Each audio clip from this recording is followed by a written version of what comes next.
அஸ்ஸலாமு அலைக்கும் வரஹ்மத்துல்லாஹி வரகாத்துஹு. இறை இல்லம் செல்வோம், இபாதத்தால் இணைவோம். நமது அல் உலமாவில் அன்பார்ந்த ஹாஜியாக்களே, இன்றைய தினம் எஹ்ராமுடைய சட்டங்களை நாம் பார்க்க இருக்கிறோம். ஆண்களுடைய எஹ்ராம் 2 ஆடைகள், ஒன்று மேலாடை, மற்றொன்று கீழாடை. இந்த ஆடைகள் வெள்ளை நிறமாக இருப்பது மிக சிறப்பானது. தையல் இல்லாத ஆடைகளை ஆண்கள் எடுத்துக்கொள்ள வேண்டும்.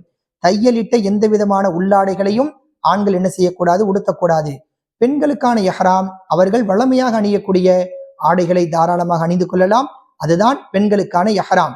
ஆனால் உம்ராவுடைய நியத் வைத்து விட்டால் பெண்கள் அவர்களுடைய முகங்களை மூடக்கூடாது. ஆண்கள் உம்ராவுடைய நியத் வைத்து விட்டால் முகங்களையும் தலையையும் என்ன செய்யக்கூடாது, மூடக்கூடாது. அதே போன்று எஹ்ராமுக்கு முன்னால் மார்க்கம் சில விஷயங்களை அனுமதிக்கிறது, எஹ்ராமுக்கு பின்னால் சில விஷயங்களை மார்க்கம் தடுக்கிறது. நாம் உம்ராவுடைய நியத் வைத்து விட்டோம் என்று சொன்னால் அதற்கு முன்னால் வரை சில விஷயங்களை நாம் என்ன செய்து கொள்ளலாம். ஒன்று, முடிவெட்டி கொள்ளுதல், நகம் கத்தரித்துக் கொள்ளுதல், நறுமணம் பூசிக்கொள்ளுதல், அதே போன்று மற்ற விஷயங்களில் எல்லாம் மார்க்கம் ஹலாலாக்குகிறது. ஆனால் எப்பொழுது நாம் எஹ்ராமுடைய ஆடையை அணிந்து உம்ராவுடைய நியத் வைத்து விட்டோமோ சில விஷயங்களை மார்க்கம் தடை செய்கிறது. அந்த விஷயங்களை எக்காரணம் கொண்டும் என்ன செய்யக்கூடாது, ஹாஜிகள் செய்துவிடக்கூடாது. அதில் ஒன்று, முடிகளை என்ன செய்து விடக்கூடாது, வெட்டிவிடக்கூடாது. மீசை, தாடி போன்ற விஷயங்களை என்ன செய்யக்கூடாது, கத்தரித்து விடக்கூடாது.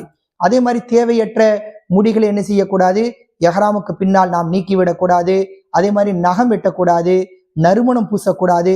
கணவன் மனைவி உறவு சம்பந்தமான எந்த விதமான சைகைகளிலோ பேச்சுகளிலோ என்ன செய்யக்கூடாது, ஈடுபடக்கூடாது. அதே போன்று செடி கொடிகளை என்ன செய்யக்கூடாது, உடைத்து விடக்கூடாது. அதே போன்று விலங்குகளை என்ன செய்யக்கூடாது, வேட்டையாடுவதோ அல்லது துன்புறுத்துவதோ இது போன்ற காரியங்களில் என்ன செய்யக்கூடாது, ஹாஜிகள் ஈடுபட்டு விடக்கூடாது என்பதை நாம் என்ன செய்ய வேண்டும், நினைவில் வைத்துக் கொள்ள வேண்டும்.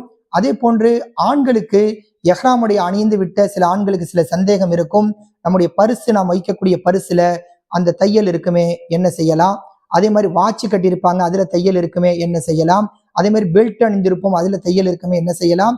இந்த விஷயங்கள் எல்லாம் அணிகலன்கள், இவைகள் ஆடைகள் அல்ல, இவைகள் எல்லாம் அணிகலன்கள்.